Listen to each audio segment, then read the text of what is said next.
আমরা গোলাম বলি আল্লাহর, আর গোলামি করি নেতার। লাভ হয় নাই। এত বছর যাদের গোলামি করছেন, যাওয়ার সময় বলেও যায় নাই, নিয়েও যায় নাই। কি বলেন আপনারা? বলে গেছে, নিয়ে গেছে, খালি ওপার থেকে থেকেই আমাদেরকে এখন সান্ত্বনা দিতে থাকে, কিন্তু ফায়দা নাই। আবার আরেক দলের করবেন, তারাও একই হালত হবে। বাংলাদেশে সরকারের পালাবদল হবে, নেতার পালাবদল হবে, কিন্তু ক্ষমতার পালাবদল হওয়ার পরও ততক্ষণ পর্যন্ত শান্তি আসবে না যতক্ষণ বান্দার ভিতরে আল্লাহর ভয় না ঢুকবে আর ইসলাম মোতাবেক এ দেশ পরিচালিত না হবে। একদল আসবে, আরেক দল যাবে, একদল যাবে, আরেক দল আসবে, আমরা মাঝখানে গোলাম, গোলামি রয়ে যাব। সুতরাং গোলামি যদি করা লাগে, কার গোলামি করব? যারা আসে যারা যায়, এরা কোনোদিন কোশ্চেন গেলেও শান্তি দিতে পারে না। শান্তি দেওয়ার মালিক কে? যাদের হাতে যায় ক্ষমতা, দেশ যেন বাপের ভিটা, রাখতে চেয়ার শুরু করে বিদেশিদের পাচাটা। একদল এক দলের গোলামি করে, আরেক দল আরেক দেশের গোলামি করে, ঠিক কিনা? আর মুসলমান গোলামি করে কার? জবানটা খুলে বলেন, গোলামি করবেন কার? যাদের হাতে যায় ক্ষমতা, দেশ যেন বাপের ভিটা, রাখতে চেয়ার শুরু করে বিদেশিদের পাচাটা। বিদেশিদের কথা মতো চালায় ওরা নিজের দেশ, বিদেশিদের কথা মতো চালায় ওরা নিজের দেশ। দেখতে দেখতে গোল্লায় গেল আমার সোনার বাংলাদেশ। কথা কয় না? একে একে শেষ করেছি, সবার দেখা হইল শেষ। দেখতে দেখতে গোল্লায় গেল আমার সোনার বাংলাদেশ। দেখতে দেখতে গোল্লায় গেল আমার সোনার, জোরে, দেখতে দেখতে গোল্লায় গেল, দেখতে দেখতে গোল্লায় গেল। কেউ দিল না, সবাই নিল, আমরা যে কলুর বলদ। সারা বছর নেয় না খবর, নির্বাচনে খুব দরদ। কেউ দিল না, সবাই নিল, আমরা যে কলুর বলদ। সারা বছর নেয় না খবর, নির্বাচনে খুব দরদ। নির্বাচনের আগে নেতা ধরে কত রকম বেশ, নির্বাচনের আগে নেতা ধরে কত রকম বেশ। দেখতে দেখতে গোল্লায় গেল, দেখতে দেখতে গোল্লায় গেল। একে একে শেষ করেছি, সবার দেখা হইল শেষ। দেখতে দেখতে গোল্লায় গেল আমার সোনার বাংলাদেশ। দেখতে দেখতে গোল্লায় গেল আমার সোনার বাংলাদেশ। ঠিক কিনা? গোলামি হবে কার? বাস এই জায়গাটা ক্লিয়ার থাকবেন। দুনিয়ার সব বান্দা আপনার গোলামি করবে, মাখলুক আপনার গোলামি করবে, আপনি আপনার মালিকের গোলামি করবেন। দেখেন ভাই, আল্লাহ পাক আসমান জমিন যা কিছু বানাইছেন, এগুলো আমাদের গোলাম বানাই দিয়েছেন। আসমান আপনার আমার গোলামি করে, যার কারণে আসমান থেকে বৃষ্টি দেয়। জমিন আপনার আমার গোলামি করার কারণেই ফসল দেয়। আসতে যায় যে পাতা দেখলাম, এগুলো কি জানো? তামাক। আপনাদেরকে তামাক দেয়, যদিও এটা ভালো কাজেও ব্যবহার করা যায়, খারাপ কাজেও ব্যবহার করা যায়। এই যে আপনাদের ফসল, এগুলা ধান, আলু যা চাষ করেন, সব কিছু জমিন আপনাদেরকে আমাদেরকে দেয়। জমিন আমার গোলাম। যদি এই বাঁশ গাড়ার সময় জমিন বলতো যে আমার ভিতরে বাঁশ গাড়তে গেলে এক একটা বাঁশের কারণে 1000 টাকা করে দিবা, এই ব্যবসার তো ব্যবসায়িকের তো ব্যবসা লাটে যাইত। কি বলেন আপনারা? আপনারা যে এখানে বসছেন, জমিন বলতো হ্যাঁ আজকে মাহফিল করবি, লোক কতজন? 1000, 1000-এর প্রতি মাথা পিছু 500 টাকা করে দেওয়া লাগবে, বসলেই টাকা দেওয়া লাগবে। কি বলেন? ব্যবসা করার উপায় ছিল? জমিন ফ্রি। আল্লাহ জমিনকে গোলাম বানায় দিয়েছেন, আসমানকে গোলাম বানায় দিয়েছেন, পাহাড়কে গোলাম বানায় দিয়েছেন, মাখলুককে গোলাম বানায় দিয়েছেন। যার কারণে ছোট্ট মানুষ বিশাল বড় হাতির উপরে রাজত্ব করে, আর হাতি এই ছোট্ট মানুষের কথা শুনে। যা কিছু জমিনের ভিতরে দেখা যায় সব আল্লাহ পাক রব্বুল আলামিন কয়, আসমানকে আমি তোমার জন্যই বানাইলাম, জমিনকে তোমার জন্যই বানাইলাম, পাহাড়কে তোমার জন্যই বানাইলাম। যত জায়গায় যত মাখলুকাত দেখা যায়, সব মাখলুকাতের ভিতরে আল্লাহ পাক রব্বুল আলামিন আপনাকে আমাকে আশরাফুল মাখলুকাত বানাইলেন, দামি বানাইলেন। এই জমিনের ভিতরে সবকিছু আল্লাহ পাক আপনার আমার গোলামির জন্য বানাইলেন। আল্লাহ বলেন গোটা দুনিয়া তোমার গোলামি করবে, আর তুমি বান্দা কেবলমাত্র আমি আল্লাহর গোলামি করবা।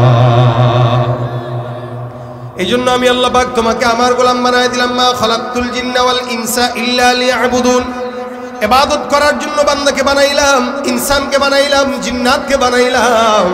গোটা দুনিয়ার ইনসান জিন্নাতরা একমাত্র আমি আল্লাহ পাক রব্বুল আলামিনের গোলামি করবে, এটার দাম বেশি।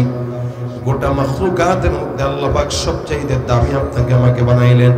যার কারণে আল্লাহ পাক বলেন যত কিছু দেখা যায় এই ইনসানকে আমি আল্লাহ পাক রব্বুল আলামিন আদেশ দিয়া বানাই নাই, কিন্তু আসমানকে আদেশ দিয়া বানাইলাম। আল্লাহ পাক রব্বুল আলামিন যদি কোনো কিছু বানানোর নিয়ত করে আল্লাহ পাক আদেশও দেওয়া লাগে না, চাইলেই হয়ে যায়। এই কারণে আল্লাহ পাক ডাক দিয়া বলেন ইন্নামা আমরুহু ইযা আরাদা শাইআ আইয়াকুলা লাহু কুন ফায়াকুন। যত কিছু দেখা যায় নজরের ভিতরে পড়ে সব কিছু আল্লাহ পাক রব্বুল আলামিন বান্দার জন্য আদেশ দিয়ে দিয়ে আল্লাহ পাক রব্বুল আলামিন বানায় দিলেন। কিন্তু আপনার মতো আমার মতো ইনসানকে আল্লাহ পাক আদেশ দেয়া নয়। আল্লাহ বলেন খালাকতুকা বিয়াদাই, হে বান্দা আমি আল্লাহ দুনিয়ার সব মাখলুকাতে এগুলাকে চাওয়ার সঙ্গে সঙ্গে হয়ে গেল। তোমার মতো 3.5 হাত বড়ের ইনসানকে আমি আল্লাহ আদেশ দিয়া বানাই নাই। মোহাব্বত রাখতে যায় আমি আল্লাহ নিজের কুদরতের হাত দিয়া তোমারে বানাইলাম। আপনার মতো আমার মতো ইনসানকে আল্লাহ পাক নিজের হাত দিয়া লেপে লেপে বানায় দিয়েছেন। কপালকে আল্লাহ পাক নিজের কুদরতি হাত দিয়া বানায়, চক্ষুকে আল্লাহ পাক নিজের কুদরতি হাত দিয়া বানায়, কানকে আল্লাহ পাক নিজের কুদরতি হাত দিয়া বানায়, জবানকে আল্লাহ পাক নিজের কুদরতি হাত দিয়া বানায়। এই কারণে নবী করিম সাল্লাল্লাহু আলাইহি সাল্লাম বলেন খবরদার, যেহেতু আল্লাহ পাক রব্বুল আলামিন এই মাখলুকাতের ইনসানকে আল্লাহ পাক নিজের হাত দিয়া বানাইছেন, এই কারণে হাদিসে পয়গম্বর বান্দার জবানের ভিতরে মুখের ভিতরে আঘাত দেওয়া নিষেধ করলেন। কেন? এটা আল্লাহ পাক রব্বুল আলামিন মোহাব্বত করে নিজের হাত দিয়ে লেপে লেপে বানায় দিলেন। এটা আপনার আমার সম্মান আর মর্যাদা মোহাব্বত। আল্লাহ বলেন লাকাদ খালাকনাল ইনসানা ফি আহসানি তাকওয়িম, ইনসানের ভিতরে সবচেয়ে সুন্দর আকৃতি দিয়া আমি আল্লাহ জমিনের বান্দাকে সবচেয়ে সুন্দর করে বানাইলাম।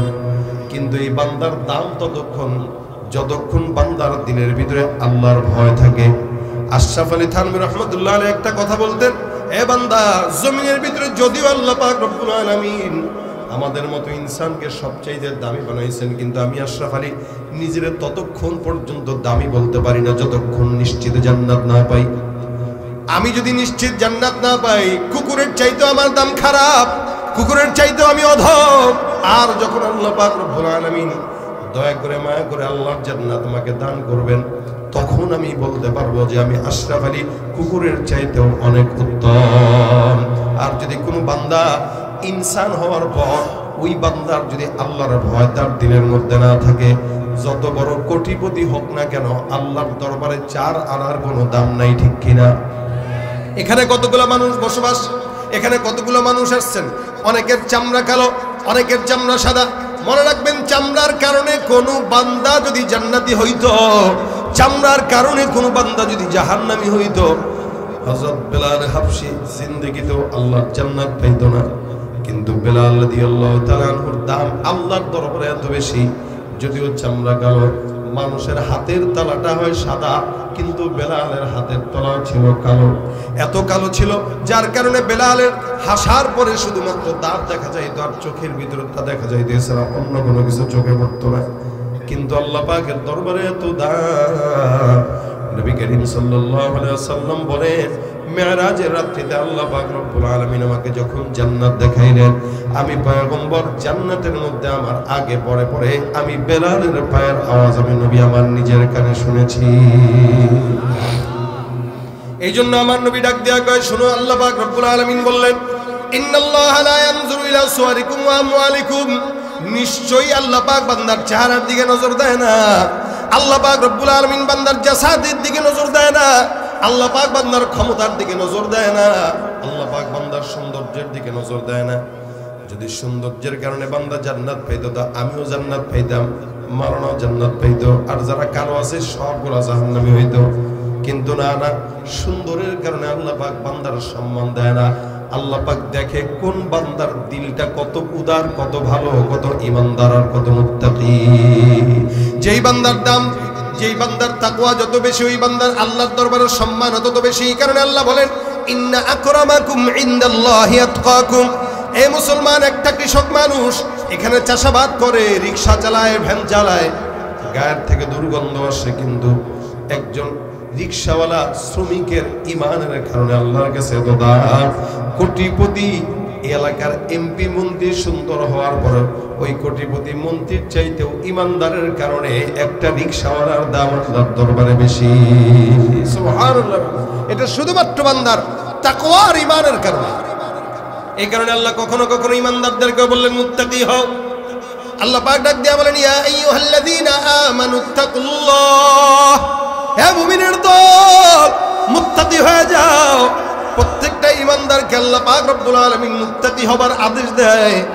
ইমানদার আর মুত্তাকি এক জিনিস নয়। ইমানদার মানে আল্লাহকে বিশ্বাস করে যে সে ইমানদার।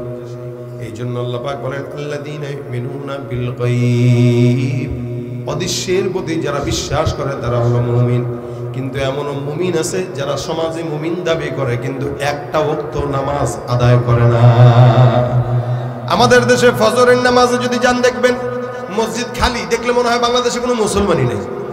কথা কয় না? ফজরের নামাজে গেলে মনে হয় দেশে কি নেই? মুসলমানই নেই, সব নাস্তিক।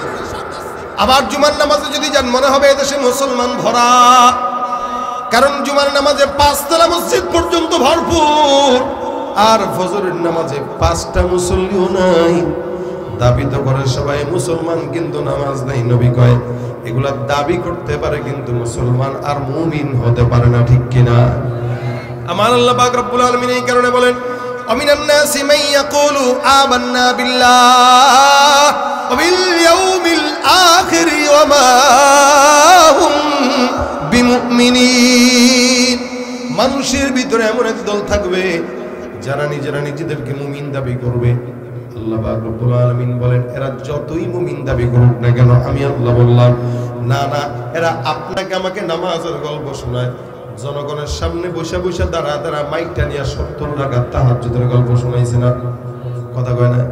80 রাকাত তাহাজ্জুদের গল্প শোনাইছে না? যদিও 80 রাকাত 70 রাকাতের তাহাজ্জুদের গল্প শোনায়, যদিও তাসবিহ আর জায়নামাজের গল্প শোনায়, আল্লাহ পাক ডাক দিয়া বলেন আমিনান নাসি মান ইয়াকুলু আমান্না। মানুষের ভিতরে এমন একদল থাকবে যারা বলবে আমরা ঈমানদার, যারা বলবে আমরা আখিরাতকে বিশ্বাস করি, মুমিন। কিন্তু আল্লাহ পাক বলেন ওমা হুম বিমুমিনিন, যতই মুমিন দাবি করুক না কেন, দাবি করার নাম মুমিন নয়। ঈমানদার দাবি করা লাগে না, চেহারা দেখলেই বোঝা যায় কে ঈমানদার কে বেঈমান, ঠিক কিনা? তুমি রমজান এলে রাখো না রোজা, দিনকে করো আঘাত, পয়সা কড়ির নেই তো অভাব, দাও না তো যাকাত। আছে না নাই? রোজার মাসে আসলে রোজা রাখে না এই টাইপের লোক আছে না নাই? সারা বছর পর্দার খবর নাই, কিন্তু রমজান আসলে পর্দাওয়ালার অভাব নাই। দোকানপাটে পর্দা লাগা, ভিতরে রুটি আর কলা সিগারেট টানে, ঠিক কিনা? তুমি রমজান এলে রাখো না রোজা, দিনকে করো আঘাত, পয়সা কড়ির নেই তো অভাব, দাও না তো যাকাত। তুমি ইমানদারির বড়াই করো, নেই তোমার ঈমান, তুমি ইমানদারির বড়াই করো, নেই তোমার ঈমান। তুমি কেমন মুসলমান, তুমি কেমন মুসলমান? নামাজের সাথে নাই পরিচয়, মানো না কোরআন, নামাজের সাথে নাই পরিচয়, মানো না কোরআন। তুমি কেমন মুসলমান, তুমি কেমন মুসলমান, ঠিক কিনা? অসংখ্য মুমিন দাবি করে সুদের টাকা ছাড়া চলে না। কথা কয় না? এলাকায় সুদের কারবারি আছে না নাই? ঘুষ চলে কি চলে না? ঘুষ তো খায় কত কয়েক মাস আগে ঘুষের একটা ভিডিও আপনাদের নজরে পড়ছে কিনা জানি না। ঘুষ খাইতেছে আর একজন বলতেছে ভাই ঘুষের টাকা হইলো গনে নেন, সুন্নত। সে গুনে গুনে খাচ্ছে সুন্নত মোতাবেক ঘুষ। তার মানে সুন্নত মোতাবেক ঘুষ খাইলেই ঘুষ জায়েজ হয়ে যায়। কথা কয় না? জায়েজ হয়। বিসমিল্লাহ বইলা সুদ খাইলে জায়েজ হয়, বিসমিল্লাহ বইলা কেউ জেনা করলে জায়েজ হয়, বিসমিল্লাহ বইলা চান্দাবাজি করলে জায়েজ হবে। সুতরাং যারা এটা করলো ও তো ডাবল নাফরমানি করলো। কথা বলেন ঠিক কিনা? তুমি সুদের টাকায় প্রাসাদ গড়ো, ঘুষ ছাড়ো না, দিন দুঃখী না খেয়ে মরে খবর রাখো না। তুমি সুদের টাকায় প্রাসাদ গড়, ঘুষও ছাড়ো না, দিন দুঃখী না খেয়ে মরে খবর রাখো না, তুমি ঘুষ খেয়ে অবিচার করো সাজিয়া প্রধান, তুমি ঘুষ খেয়ে অবিচার করো সাজিয়া প্রধান। তুমি কেমন মুসলমান, তুমি কেমন মুসলমান, না খৌফে খোদা দিল में है ना गैरत ईमान, कैसे मुसलमान है तुम, कैसे मुसलमान। কথা কয় না মুসলমান মানার নাম না কাজের দাবির নাম, জোরে বলেন, দাবির নাম না মানার নাম। ক্বালু সামি'না ওয়া আতা'না, আল্লাহ পাক রব্বুল আলামিন বলেন যারা ঈমানদার এরা বলে আমরা যাহা শুনবো তাহাই মানবো। ঈমানদারদের হালত হলো মেনে নেওয়া, আসলাম না, আল্লাহ তুমি যা বললা সব কিছুকে মেনে নিলাম। এ মুসলমান ভাইরা আমার, এই কারণে আল্লাহ পাক রব্বুল আলামিন বলেন বান্দা ঈমানদার মুমিন যারা আছো, ইয়া আইয়ুহাল্লাযীনা আমানুত্তাকুল্লাহ, এ মুমিনের দল মুত্তাকি হয়ে যাও। কেন? ঈমানদার আর মুত্তাকি এক নয়। আল্লাহ পাক বলেন যারা আল্লাহর বন্ধু হয় তাদের গুণ থাকবে দুইটা। আলা ইন্না আউলিয়া আল্লাহ লা খাউফুন আলাইহিম ওয়ালা হুম ইয়াহজানুন আল্লাযীনা আমানু ওয়া কানু ইয়াত্তাকুন। আল্লাহ পাক বলেন যারা আল্লাহর বন্ধু তাদের দুইটা গুণ থাকে। তারা এক নম্বরে ঈমানদার থাকে, দুই নম্বরে তারা মুত্তাকি হয়। তার মানে ঈমানদার এক জিনিস, মুত্তাকি এক জিনিস। ঈমানদার তো হবেনি, আমরা সবাই ঈমানদার কিন্তু সবাই মুত্তাকি না। আমরা সবাই ঈমানদার, সবাই মুমিন কিন্তু মুত্তাকি না।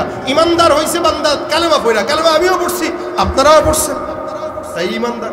কিন্তু মুত্তাকি সবাই না। যদি মুত্তাকি হইতো টেবিলের নিচ দিয়া ঘুষ খাইতে পারতো না, মুত্তাকি হইলে চাঁদাবাজি করতে পারতো না, মুত্তাকি হইলে মিথ্যার আশ্রয় নিতে পারতো না, মুত্তাকি হইলে কোনো গুনাহের কাজ কেউ করতে পারতো না। তাকওয়া কি জিনিস? এক কথায় তাকওয়া বলা হয় আল্লাহর ভয়কে। কার ভয়কে? আল্লাহর ভয়। তাকওয়াবান কাকে বলা হয়? যাদের ভিতরে কার ভয় আছে? কথা কয় না, কার ভয় আছে? আল্লাহর ভয় যার ভিতরে আছে। আল্লাহর ভয়টাকে এই জন্য ওমর রাদিয়াল্লাহু তাআলা আনহু বলেন তাকওয়া এমন একটা জিনিস, খুব বুঝেন, লম্বা চড়া আওয়াজ নয়, স্বল্প সময়। তাকওয়া এমন একটা জিনিস, কোন মানুষ যখন কাঁটাযুক্ত পথে হাঁটে নিজের পাকে কাঁটার থেকে বেঁচে বেঁচে চলার নামটাই হলো তাকওয়া। ঠিক তেমনি ভাবে ঈমানদার বান্দা গুনাহের কাঁটার থেকে নিজের জিন্দেগিকে বেঁচে বেঁচে চলার নামটাই হলো তাকওয়া। একদিকে হারামের গুনাহ, একদিকে নাজায়েজের গুনাহ, একদিকে মিথ্যার গুনাহ, একদিকে কারো হক নষ্ট করার গুনাহ। বলে সমস্ত কিছু থেকে নিজেকে বাঁচায় বাঁচায় সোজা ঈমানের পথে চলার নামটাই হলো তাকওয়া। এক কথায় আল্লাহর ভয়টা অন্তরে ঢুকার নামটাই হলো তাকওয়া। করব ওই কাজেই ভয় রাখবো কার? আল্লাহ। ইবাদত বন্দেগী থেকে শুরু করে সব কিছুতে আনতা আবুদাল্লাহ কান্নাকা তারা, আমরা এমন ভাবে ইবাদত করব যেন আমি আমার আল্লাহকে দেখতে পাই। যদি সে হালত না হয় তো আল্লাহ তো আমাকে দেখতেছে। এক আল্লাহর বান্দা তার পীরের কাছে যায়, কয় হুজুর আমার এই গুনাহ করার অনুমতি দেন, একটু আমার গুনাহ করতে মন চায়। সম্ভবত হাসান বসরি বা অন্য কোনো বুজুর্গ, তিনি বলতেছেন যাও, গুনাহ যদি করতে মন চায় 3 জায়গায় যায় গুনাহ করবা জায়েজ। এরকম জায়গায় তো আমার দরকার। 3 জায়গায় গুনাহ করলে জায়েজ যদি হয় তাহলে হুজুর তাড়াতাড়ি বলেন। তো হুজুর ডাক দিয়ে কয় 1 নম্বরে এমন জায়গায় যাও যেখানে কেউ দেখলেও আল্লাহ দেখে না। কে দেখে না? বলেন তো দুনিয়াতে এরকম কোন জায়গা আছে? পাহাড়ের ভিতরে যাবেন, সমুদ্রের নিচে যাবেন, যেখানেই যান না কেন সব জায়গায় মাওলা দেখে কি দেখে না? 2 নম্বরে এমন কোন জায়গায় যাও যেই জায়গায় দুনিয়ার সব বান্দারা গেলেও আল্লাহর রহমতের ফেরেশতা যেতে পারে না, এমনকি তোমার গুনাহ গাথাও লিখতে পারে না। তুমি গুনাহ করবা, তোমার গুনাহ খাতা লিখবে না, আমলনামা বন্ধ হয়ে থাকবে। যাও গুনাহ করো। বান্দা ডাক দেয়া কয় হুজুর এমন জায়গাও নাই। ওই আল্লাহওয়ালা ডাক দেয়া কয় 3 নাম্বার এমন একটা জায়গা যেই জায়গায় গেলে পরে আল্লাহর ফেরেশতা আজরাইল তোমার জান কবজ করার জন্য যেতে পারবে না। তুমি গুনাহ করবা, ওই সময় তোমার মওত হবে না, তুমি গ্যারান্টি যদি পাও তাহলে যাও গুনাহ করো। বান্দা ডাক দেয়া কয় হুজুর এই 3 জায়গা দুনিয়ার কোন জায়গায় তো দূরের কথা, আসমানেও তো নাই। কয় যদি না থাকে আল্লাহর ওয়াস্তে গুনাহ করার ক্ষেত্রে আল্লাহকে ভয় করো। ইত্তাকুল্লাহ। যাও ঘরে, তোমার ডানে বামে সামনে পিছনে সব জায়গায় লিখে দিবা আল্লাহ দেখে, আল্লাহ দেখে, আল্লাহ দেখে। তো বান্দা চতুর্দিকে যতবার তাকায় তো দেখে আল্লাহ দেখতেছে। গুনাহ করার সুযোগ কই? কেউ না দেখলেও, দরজা বন্ধ থাকলেও তো মালিক দেখতেছে। কি বলেন, ঠিক না? এই জন্য ভাইরা আমার, এটা হলো তাকওয়া। নবী বলেন তাকওয়া হাহুনা। তাকওয়া এটা অন্তরের বিষয়, এটা দেখানো যায় না। আপনি গোপনে কি করলেন কেউ না দেখলেও আল্লাহ দেখে। এতটুকু ভয় যতক্ষণ দিলের মধ্যে থাকবে, টেনশন নাই। এই কারণে ইমানদার তো আমরা এখানে সবাই, কিন্তু মুত্তাকি হইতে পারি নাই, যার কারণে অন্যায়ভাবে মানুষকে ঠকাই, ওজনের মধ্যে কম দেই। বাটকারার ভিতরে 2 নম্বরই কইরা বাস আলু নিতে গেলে ওজনে কম দেয়া দেয়। ফল বিক্রি করতেছে, ওখান থেকে আবার 2টা রেখে দেয়। মানুষ মনে করছে কেউ দেখে না। দেখেন না? আল্লাহ তো দেখে। ওয়া ইন্না আলাইকুম লাহাফিজিনা কিরামান কাতিবিনা ইয়ালামুনা মা তাফআলুন। যা কিছু হয়, যা কিছু ঘটে, সব লেখা হয়। এই কারণে একটা সবক যদি কোনো বান্দা এখান থেকে নেয়, কে দেখেন? আল্লাহ দেখেন। যেই কাজ করব, যেই হালতেই থাকব, একাকী থাকব, একাকী থাকব, প্রকাশ্যে গুনাহ করব, গোপন গুনাহ করব, সব হালতে একটা খেয়াল মাথায় যদি কেউ রাখে, কেউ না দেখলেও আল্লাহ তো দেখে ইনশাআল্লাহ। আল্লাহ বলেন ওই ইমানদার আর মুত্তাকি যখন বান্দা হয়, লাহুমুল বুশরা ফিল হায়াতিদ দুনিয়া ওয়া ফিল আখিরাহ। ওই বান্দার জন্য দুনিয়া আখিরাত সব জায়গায় আমি আল্লাহ পাক জান্নাতের সুসংবাদ দিয়ে দিলাম। দুনিয়াতে টেনশন নাই, আখিরাতে তো জান্নাত পাবে। তো আমরা ইমানদার সবাই আছি আলহামদুলিল্লাহ, কিন্তু মুত্তাকি সবাই হইতে পারি না। মুত্তাকি হওয়া লাগবে। রাজি আছেন তো ইনশাআল্লাহ? মুত্তাকি হওয়ার জন্য রমজান মাস আসতেছে, এটা সবচেয়ে সেরা মাস তাকওয়াবান হওয়ার জন্য, লাআল্লাকুম তাত্তাকুন, যাতে মুত্তাকি হইতে পারো, এটার জন্যই রমজান। রমজানে যে পরিমাণে মুত্তাকি বান্দা থাকে, এই পরিমাণে মুত্তাকি সারা বছর থাকলে বান্দা কোনোদিন গুনাহ করতে পারে। আপনারা গ্রাম অঞ্চলের মানুষ, ফিতনা থেকে অনেকটাই দূরে। ঢাকা শহরে যেই ফিতনা, শহরগুলোতে যেই ফিতনা, তার চাইতে আপনাদের কাছে ফিতনা অনেকটা কম তুলনামূলক। যদিও সব জায়গায় ফিতনা চলে গেছে, তুলনামূলক কম। আপনাদের মুত্তাকি হওয়া অনেক আসান। কেউ যদি চায় যে না আমি মুত্তাকি হব, আল্লাহর ভয় কন্টিনিউ আমি আমার হৃদয়ে রাখবো, কারোর সঙ্গে কথা বলতে গেলে যেন কষ্ট না পায়, আল্লাহর ভয় রাখবো, প্রত্যেকটা হালতে যদি রাখেন ইনশাআল্লাহ আল্লাহ বরকত দান করবে। রাজি আছি মুত্তাকি হতে ইনশাআল্লাহ। আল্লাহ তৌফিক দান করুক আমাদেরকে। মুত্তাকির খাতায় নাম লেখায় দেখ, বলেন আমিন।